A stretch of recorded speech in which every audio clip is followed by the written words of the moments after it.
Hey, Messellech, how are your kids settling back into school? They are back, and that's what's the most important thing. We got book bags, new outfits, hair done, so we are settling in. How is your relationship with your teachers, educators, and also the PTA? Do you think you'll join the PTA this year?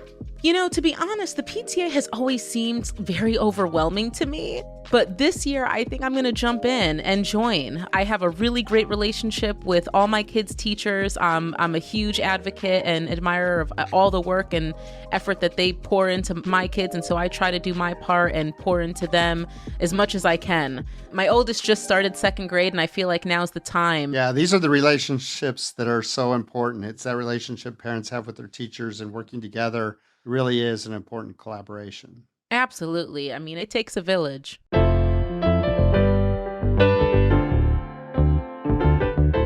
From First Focus on Children, this is Speaking of Kids. I'm Bruce Lesley. And I'm Messellech Looby. Speaking of Kids, it's a podcast that puts kids at the center of public policy.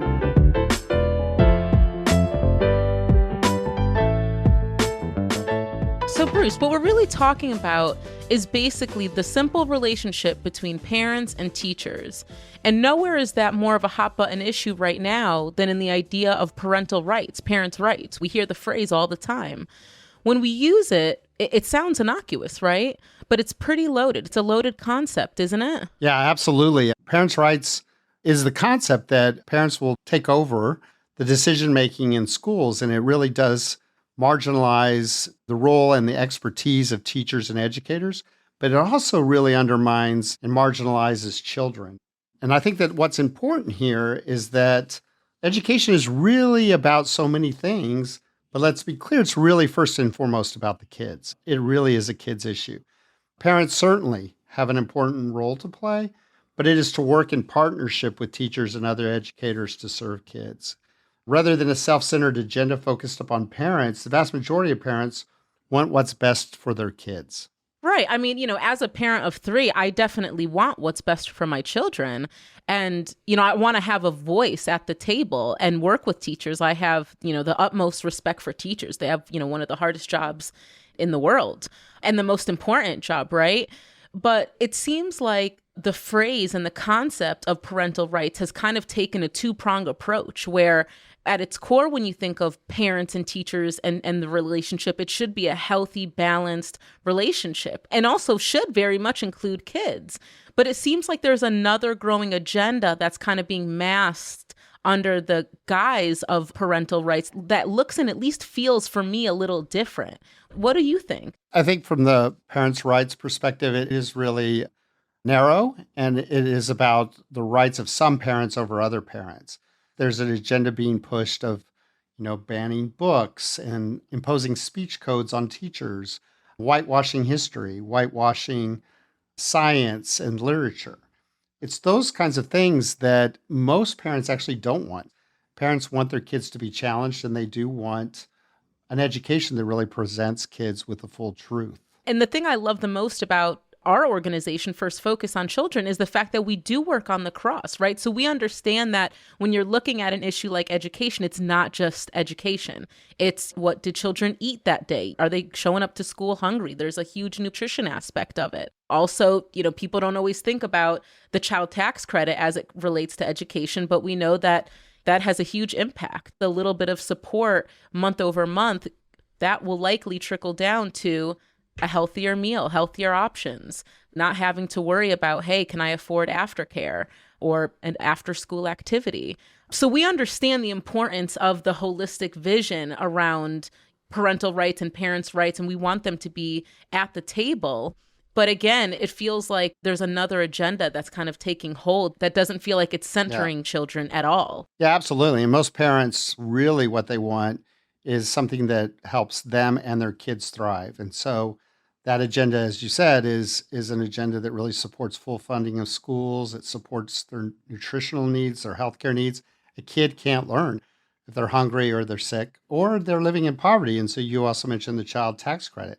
That's off the charts supported by parents. But this parental rights movement doesn't talk about those kinds of things. And that is really actually where what most parents want. They want an agenda that supports the needs of their kids, but also their safety. And so The other issue that's really tragically forgotten in this conversation is the safety of kids in schools. That speaks to things like gun safety. We know that tragically, the mortality rates of children in this country are rising, and that is due to both homicide and suicide rates. And that's the things that parents want addressed. Right. Yeah, I know. The whole conversation around the book bans and I mean, it's a lot for parents to even understand and digest, especially when you have such a hectic schedule, but it's scary. And I think there's a lot of parents that feel that anxiety, but they may not even know, where to start or what to do. Because, when you turn on the news, you see madness, even at PTA meetings. Yeah, I think that's right. And I think something that kind of is forgotten here is this issue of even the sort of the healthcare needs, the wraparound services. As you said, we really are focused on the whole child. And so, groups like Moms for Liberty, who are one of the parental rights groups, has advocated for the removal of healthcare services in schools. Well, that's just crazy. Like kids need supports, and then often that's emotional supports. And so parents want school nurses, the parents want school counselors, and even athletic trainers. Like if kids get hurt or get sick at school, parents want the assurance that schools will be there to help them. And that really does get into our guest, Arnie Fege. He's a major expert in this, and he runs an organization that works with a lot of parent groups. And this is exactly the kind of agenda that they're talking about. Yes, I am very excited to welcome Arnie Fege, who is the president of Public Advocacy for Kids, a Washington, D.C.-based organization focused solely on federal and national public education and child advocacy based on the intersection of research and practice. Fege brings over 40 years of public and nonprofit experience as a teacher, principal, director of desegregation, staff assistant to Senator Robert Kennedy, AP veteran war reporter, governmental relations director for the National PTA, and director of advocacy for the Public Education Network. Welcome, Arnie. Thanks for joining us. Yes. Hi, Arnie. It's great to be with both of you. So, Arnie, this was essentially your whole career, right? You taught students, you were a principal, you served as superintendent, and later you were a desegregation director for the state of Michigan. That's a lot of different jobs, a lot of different hats. Did you see this parental rights issue in those years? Thank you for reviewing all of those jobs. It wasn't because I couldn't keep a job, but, well, when I was director, policy was not a big issue. We were all working on the Hill around desegregation. At that time, there was no U.S. Department of Education. But the answer to your question is I faced this issue when I started working for Robert Kennedy as a staff member in 1965. And if you remember, the 1960s were really a decade of violence. We talk about violence today, but we killed our leaders. We actually assassinated leaders, 4 of them, and many more leaders that were on Freedom Ride and doing civil rights. And I came to work with Robert Kennedy when he was Attorney General as part of the OJJDP, which is the Office of Juvenile Justice and Delinquency. It was a time when the Department of Justice concerned itself with our kids, and they wanted to make sure that our kids were not incarcerated, but they would incarcerate people that were in jail, whether they were Teamsters or whether they were part of a mob. And there was a lot of beginning of threats as Robert Kennedy began to take seriously Brown v. Board of Education, and at that time desegregated colleges. So threats began coming in, and we were being innocent as we were. We couldn't believe the violent language. By the way, there was no social media at the time, so it was basically television, and who knows what would have happened if there had been social media. But that began the opposition. I did a lot of civil rights in the South. After the assassination of Robert Kennedy, I spent 2 years as a war reporter in Vietnam and came back and wanted to find some of the worst schools I could possibly find to teach in. And I did. Arnie, can you describe to us what these, quote, worst schools were like? They were segregated schools. They were schools that were isolated from the rest of the more affluent communities. And actually, we never called them Jim Crow schools in the North, but they were segregated schools. And it didn't make any difference whether you're in New York or Boston, Detroit, Los Angeles. There was a great deal of separate but unequal. And as a teacher and a principal, equity was always part of my career. I never identified it as such, but it was always providing greater opportunity for those kids that did not have it. And basically, equity is nothing more than some kids have more stuff than others. And as a principal, I was then took at a young age the director of desegregation of the school district in Michigan. And I will tell you that the fear in that community was worse than what I saw in Vietnam, especially in the eyes of the kids, and especially in the eyes of the parents. And thank God for African-American churches. This was a cross-district bust, 9 primarily all-white school districts into this primarily all African-American school district. And to make a long story short, it was a 2-year career. My wife was ready to leave because we had rocks thrown through our window. Our district was court-ordered. And it was an experience for me because I had been doing all of this work in the South, and all of a sudden I'm looking around and I said, holy mackerel, there's major Jim Crow segregation in the North. And we faced as much resistance in the school that I was in. I had parents that threatened my principals. They would come in and say, my kids are not going to go to school with African-American kids. They use an expletive, unfortunately. I had to find principals that were basically warriors. And I just wrote an article actually on teachers today and principals. Bruce, I wrote it thinking about your mom, who is principal and teacher, but it is taking a lot of courage today to be a teacher, a first responder, a principal, primarily because of the attacks that school districts are facing today. So there were groups that organized, and they were called cheerleaders for New Orleans. They had these obnoxious and surreptitious titles. They were deceptive titles, making you believe that they were in support of public schools. And basically what they were in support of was more segregation. So we find different ways in different eras around segregating our kids. Today, 82% of our white kids go to primarily all white schools. But we do have an education system like 1954 where the education you receive is determined by your zip code. So the answer to your question is yes, now we have Moms for Liberty. And now we have pushback again around grievances, primarily white. And those are wedge issues, and they become, I will say, in my estimation, more chilling, ever more concerning. And the issue at the end of the day is democracy with a small d. Democracy, democracy, democracy. And some people's voices are heard, some people's voices are out. If I get a little emotional about this, you understand, because this is the core of what our organization is about. It's the core of what Bruce and your organization is about as well. So what he's saying is that parental rights is an old idea. He's saying we can trace it back to segregation and a backlash to the civil rights movement. First of all, I can't believe Arnie has worn so many hats and has the breadth of experience, just everything that he's witnessed over his lifetime. I think it's fascinating the way that if we haven't learned from history, it will repeat itself. And oftentimes it looks a little different. But when you peel back the layers, you kind of get at the root cause. And I think this is fascinating because when we kicked things off earlier, we were talking about this two-prong concept around parental rights and parents' rights and what it means. And I think Arnie did such a great job of kind of parsing out and almost showcasing that this new growing movement isn't really parental rights at its core when we're really talking about the union and the relationship between parents and teachers. Yeah, absolutely. It's often about political power. In fact, it is cyclical. And when I started my career, so the Eagle Forum and Phyllis Schlafly and people like that were rising up. And it really does bring to mind when Pat Buchanan ran for president. And he talked about parental rights in his presidential campaign in the 1990s. Your fight is our fight, and you have my solemn word.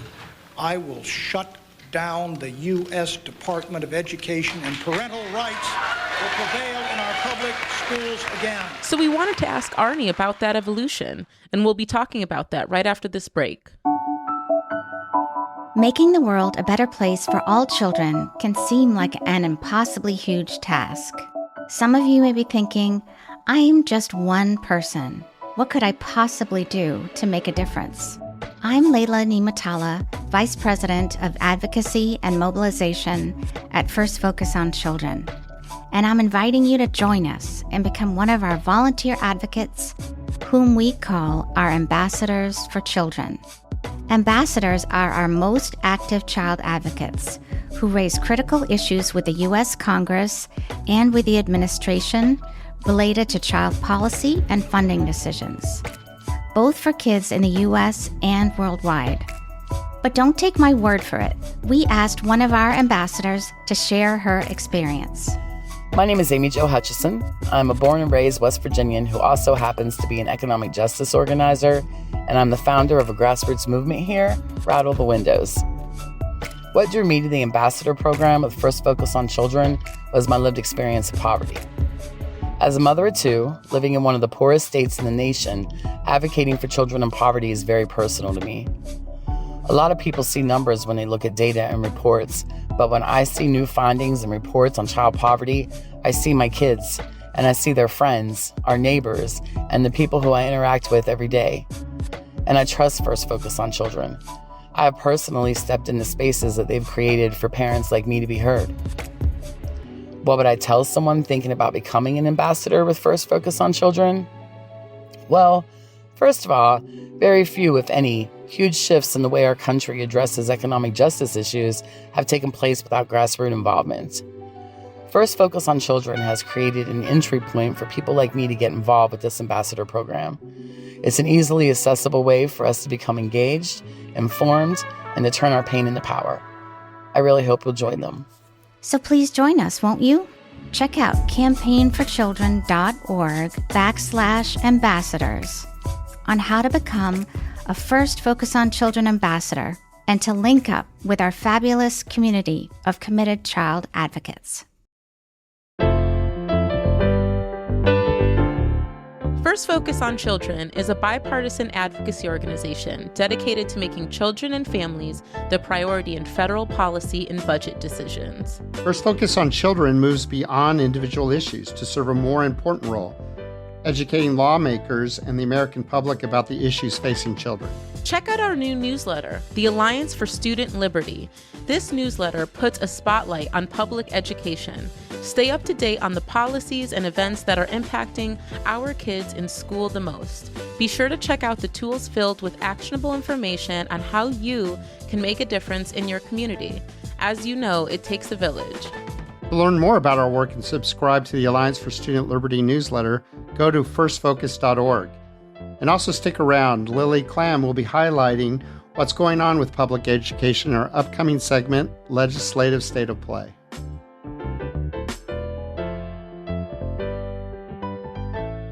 So Arnie, if parents' rights has its roots in the desegregation of public education, what aside from racism was also driving segregation academies and other aspects of this movement?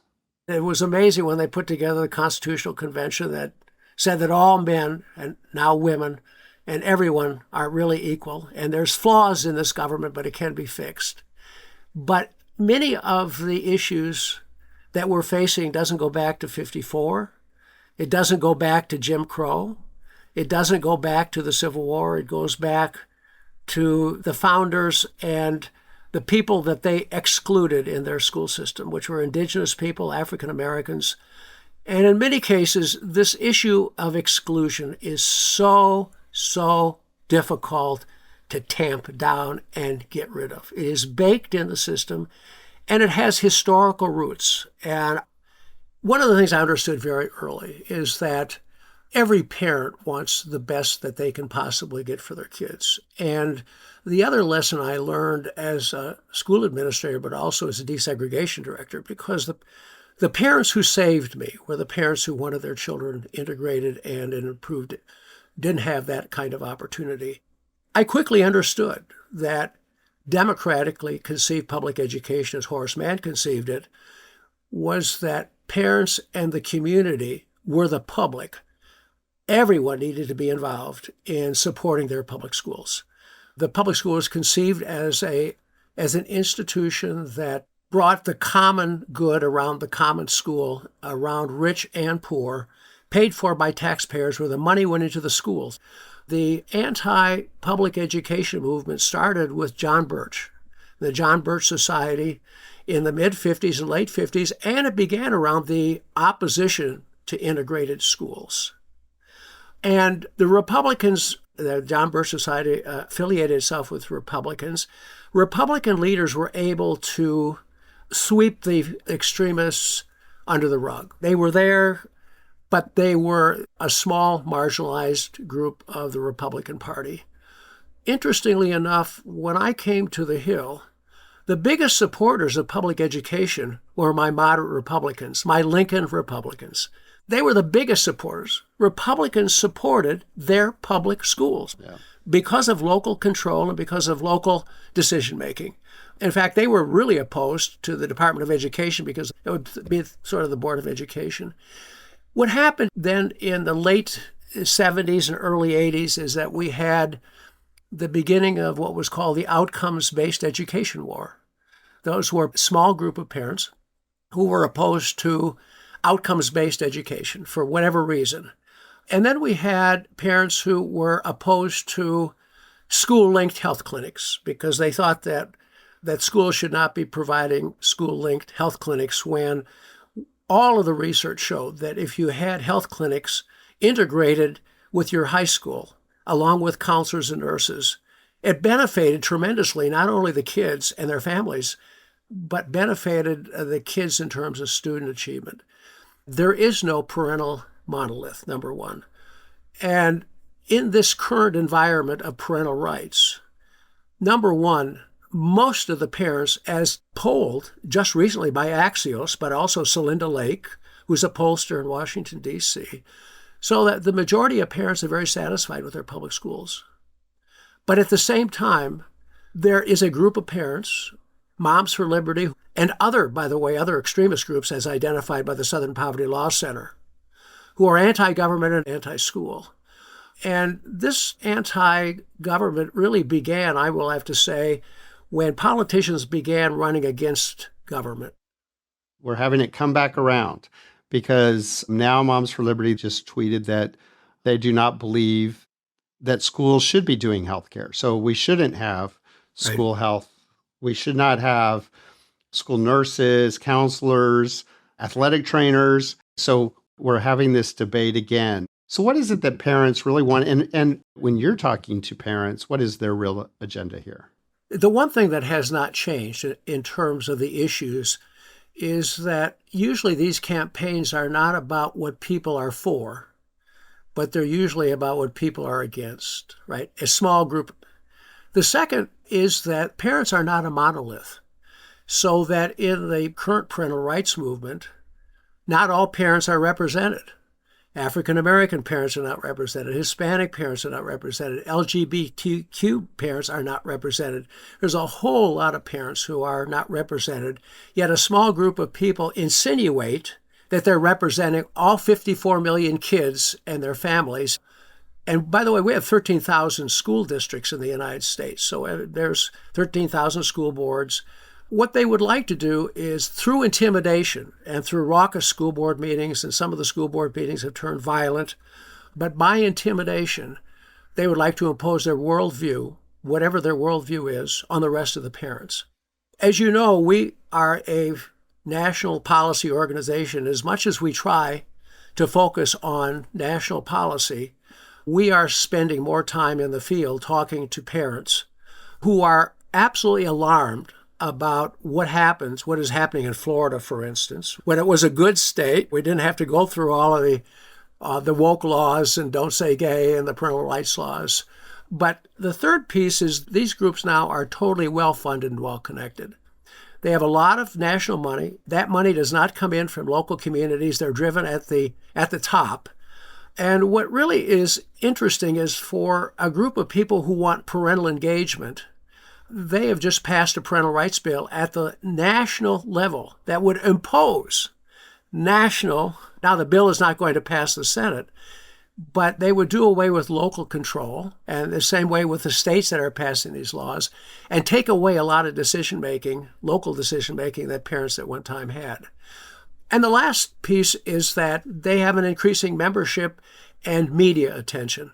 I know that all of the networks have focused on Moms for Liberty. It is amazing that they've just been in business since the end of 2021, and they've gained so much media exposure. While there's been a lot of attention paid to the national level, they decided that they were going to go local and take over school boards. And in many cases, the lowest voter turnout is school boards. And in many cases, they, sort of like a stealth bomber, became school board members under the guise of Moms for Liberty and other extremist organizations. It's chilling. So what's happening is not all school districts are facing these issues in Moms for Liberty, but what moms want to do is increase their membership. They are C4 organizations, so we don't know who contributes to the organization or who those contributors are, but we do know that there's a close relationship to ALEC, which is the American Legislative Exchange Council, Heritage Foundation, a lot of conservative and right-wing bent organizations. I think the big deal here is that there's just a few parents at the table, and the discussions have turned from a civic discussion, which in the past, the community would come together, not just parents, but the community as well and other stakeholders, including philanthropy, including business, including all of the service agencies, including WIC, including SNAP, including school lunch and child nutrition and foster care and incarcerated kids. They're opposed to that. These laws have tentacles. That's the problem. They're so vaguely written, and school boards are intimidated. Actually, teachers are getting fired if they push back. At the end of the day, parents just want stability in their school district, not dissemblement, not chaos. They want stability. They want partnership with their teachers. They want to know how they can help their teachers at home to read. They want to be connected, which a lot of rural school districts are not. They want to be connected through the internet and through broadband with their schools. And in fact, they want closer partnerships, and all of a sudden, they find out that these laws have been passed at the local level. The last piece I would say is, and the reason we focus so much on policy, practice is important, but notice how deftly this movement has focused on policy, which the outcome is policy makes a difference. Anti-CRT is a policy, anti-LGBTQ is a policy, and because you have primarily the South, but also the interior West, you have supermajorities in the state legislatures, including the governor of the same party. They can basically pass anything that they wish. So what I tell parents is be awake. Be awake. This is an era where you have to know something about the school district, about instruction, about the science of reading. You have to inform yourself about what it is that's going on in your schools, because there's a chance that somebody may visit your schools and turn your school board upside down. Arnie, that was beautifully laid out. I think that's something that gets lost. And as a parent myself of 3, there's just so much information that's constantly coming out. It can be overwhelming. You know, with respect to advocacy, in your experience, what you've been seeing so far across the country, are you seeing kids being involved in the conversations? Is anyone asking kids, is this content uncomfortable? Does it cause anxiety? Does it cause fear? Are the needs of children really being centered around this? I was waiting for that question. That goes to my heart. And the answer is yes. And the kids are extremely distressed. And they feel they have no power. And a lot of the student engagement goes back to Marjorie Stoneham. And actually, David Hogg called his school the slaughterhouse rather than the schoolhouse. But it goes back to gun control. The ballot box can change this, but what the kids really understand is they need new leaders. And they think that they are the face of the new leadership. And in fact, they may well be, because we're getting 4 million new voters in the system almost every year. They're 18 to 24. Malcolm Frost is the youngest person in Congress. You watch the 2 great African-American leaders in Tennessee. The students basically are figuring that the adults are not going to change this, right? And they're taking this all into their own hands. David Hogg has just put together his own PAC, student PAC, to build leadership so that young people can run for office, and especially at the local level, at the school board level, and at the state legislature level. On the other hand, there are a lot of kids they're caught in this vice. By the way, a lot of these policies that are passed are not required of private schools and are not required of religious schools. Yet in 5 states, we have universal vouchers. We could have another discussion where the money, instead of going to the school and to the school district, goes into the pocket of the parents, so the parents can decide how they want to spend that money.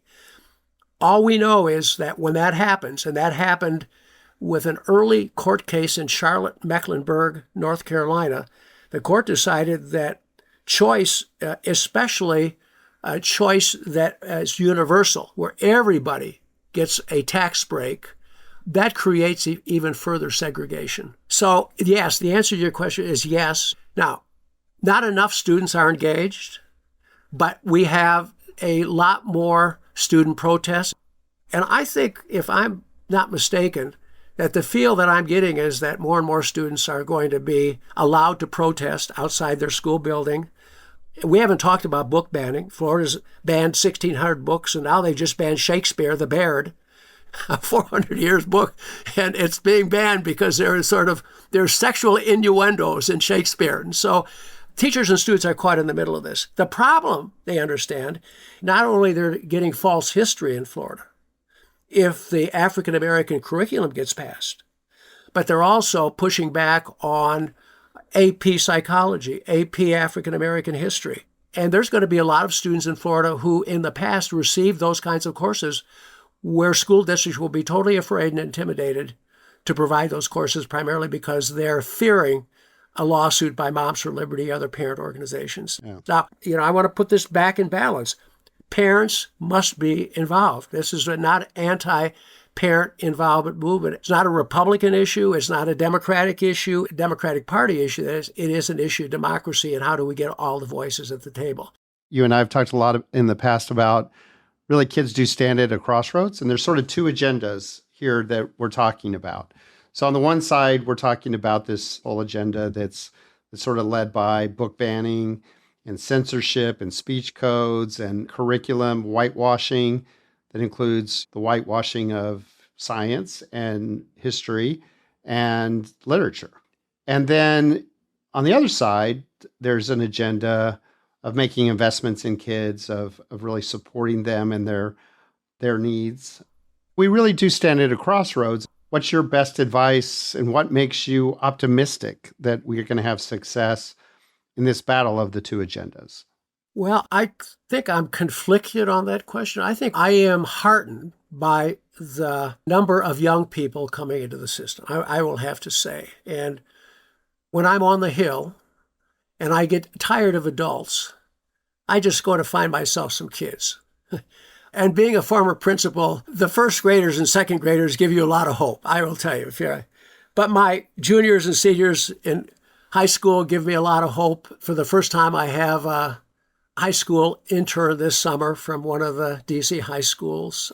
That gave us hope, and we're learning from young people. And there's a lot of independent parent groups that are arising and waking up to what is happening to their school system, and they don't like it.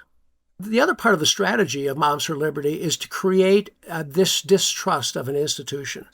And if you create this distrust, it is really difficult to bring it back again. And the glue that holds all of us together, the public school that's accountable, public school that's equitable, the public school that's engaged, the public school that has experienced teachers, the public school that provides foster care, the public school that provides health care, the public school that provides feeding. Nobody's providing those in many schools because of the inequitable funding resources. And so we've got a group of throwaway kids. On the other hand, teachers are facing some real challenges this year, and they're my heroes. There's a lot of teacher shortages. If we continue down this path of putting teachers and families in the crosshairs of somebody's political campaign, our schools that are going to be totally underfunded. And as you keep track of all of the federal programs, one of my favorite coalitions, by the way, is the Coalition for the Children's Budget Coalition, which you all lead.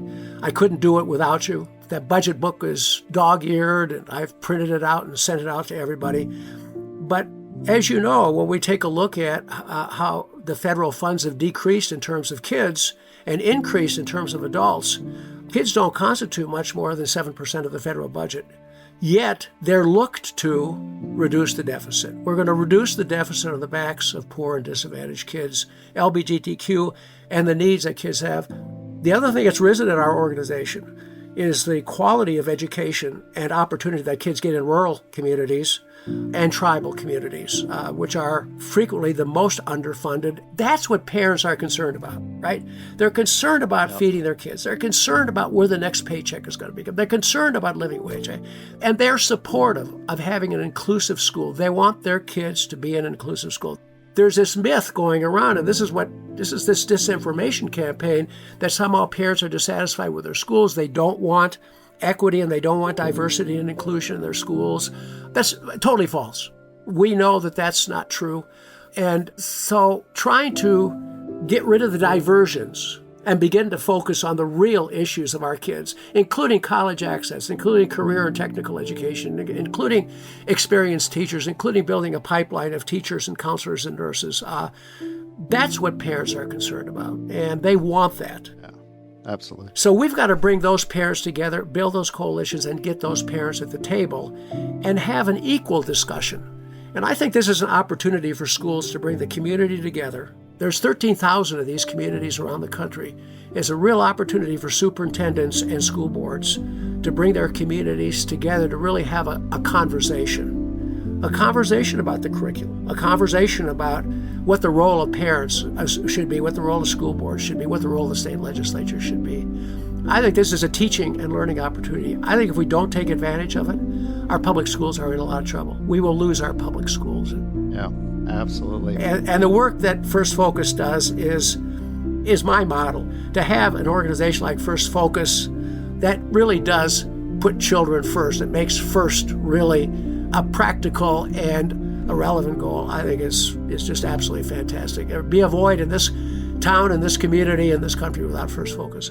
Arnie, and thank you. I mean, thank you for all the work you do at Public Advocacy for Kids, but your whole career. Thank you for being such a terrific champion for children, and thank you for really helping us today and being a friend of the pod. So we really appreciate, all your work and for being such a great friend to kids and to us. Thank you. And totally likewise. We'll end on hopefully a lighter question. I actually have had the privilege of being in a room with Policy Link founder Angela Glover Blackwell and also Jeffrey Canada, founder of Harlem Children's Zone. And both of them, as you know, have been doing this work like you for so long. And the one thing that they both said was, this is hard work. It's an uphill battle. And so you need to factor in rest and self-care.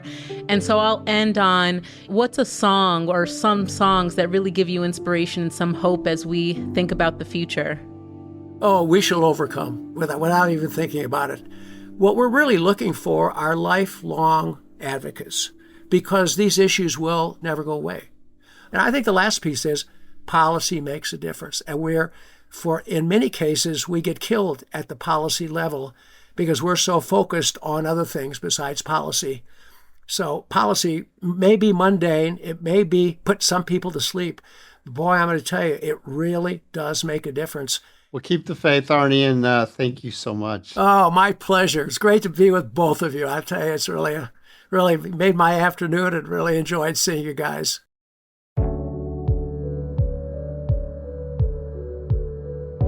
So you probably heard a news report or podcast about this topic, but often nobody offers solutions to the issues that are important in education policy. So what exactly is happening on the Hill now around this issue?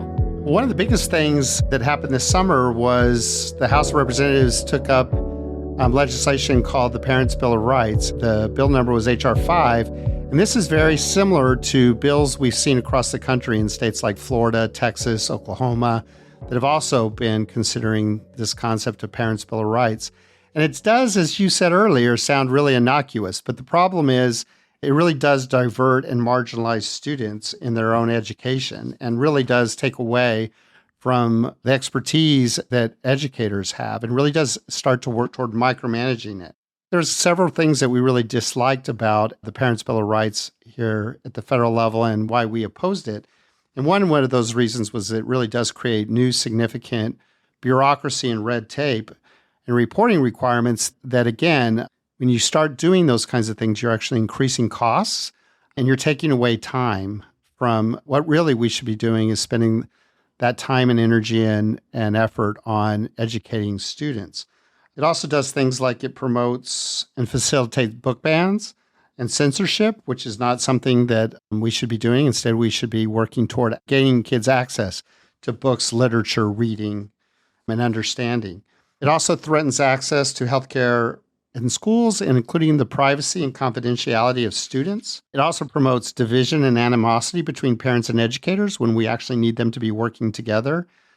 And one of the kind of negative things, too, is it seems to have this really nice thing about requiring the reporting of violence and incidences at schools to parents.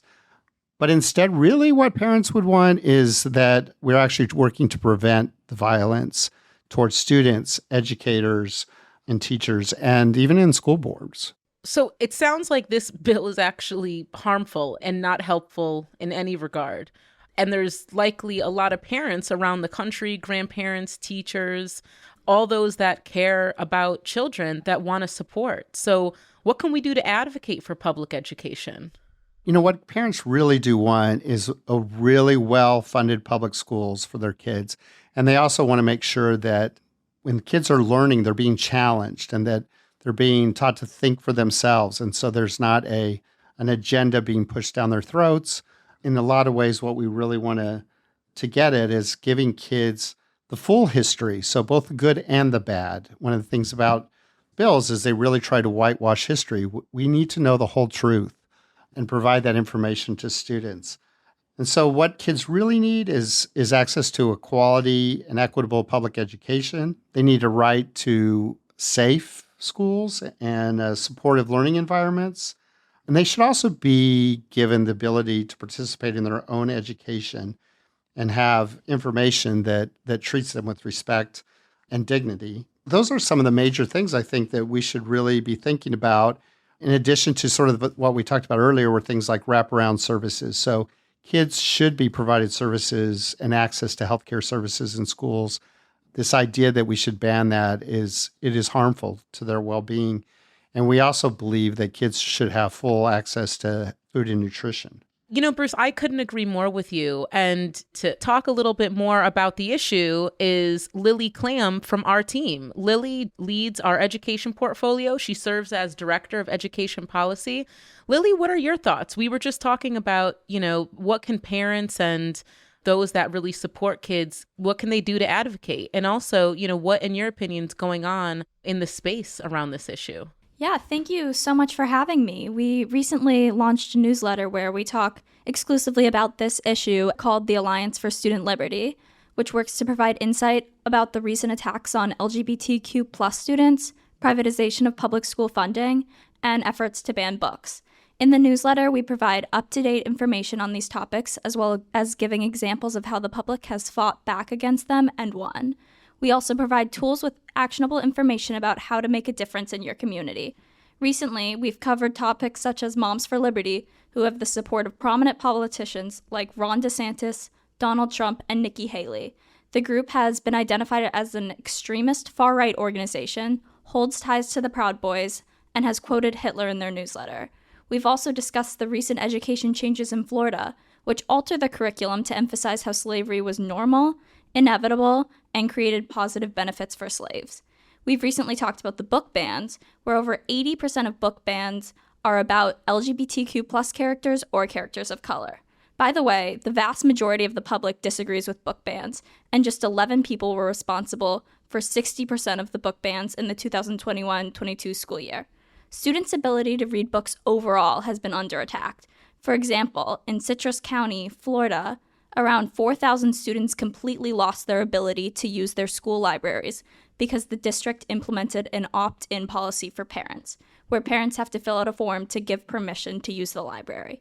All of these recent horrific developments prove that our public education system as we know it is under attack. As hard as it is to fathom, we live in a period of time where multiple presidential candidates have discussed defunding the Department of Education. Our newsletter, The Alliance for Student Liberty, is aimed at anyone looking to be involved in the crucial preservation of public education. We provide accessible information and tools to be active within your local communities. There has been some positive developments as people push back. So can you give us some examples of where parents or even students themselves have really had some victories? Yeah, we've seen really impressive victories on parents and students pushing back against this. We've seen books that were banned available again in libraries. We've seen parents, teachers, and students all banding together to fight back against these issues. And it's been really impressive. I think that something going on right now is that these people like Moms for Liberty, although they're in the minority, they've been really successful at making their voices heard and going to school board meetings to make these policy changes. And, we are in desperate need of a strong counteraction, which, although we've been seeing that and they've been winning, it's just not something we've seen enough of. Would you encourage then also that people really get involved in school board elections? Like, it's one of the least voted on positions on the ballot, and it's so critically important to kids. We definitely encourage people getting more involved in these school board elections. And, that's really where we've seen a lot of the success from groups from Moms for Liberty, people getting involved in the school board election. So we really can't undermine the importance of getting involved in these elections and attending these meetings and ensuring that the opinions of the majority are heard. Lily, thank you so much for sharing those insights. I mean, I couldn't agree more. I think Moms for Liberty and groups like them are being very strategic in their outreach and their efforts and how they're using their time and energy. And so everything you said just, really outlines the Alliance for Student Liberty as a counter for parents and teachers and those that support kids to get more involved with. And so thank you so much for your time. Yeah, and I think it was great that you really underlined that education is really fundamentally a children's issue.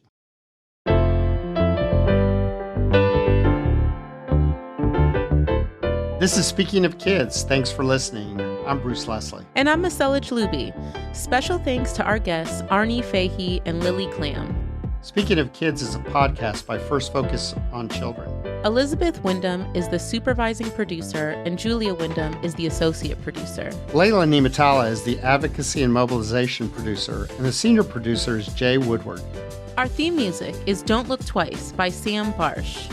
For more information about this week's episode, go to firstfocus.org. You can find all our links in our show notes. If you have any thoughts, questions, or interest in becoming a First Focus on Children ambassador, email us at speakingofkids@firstfocus.org.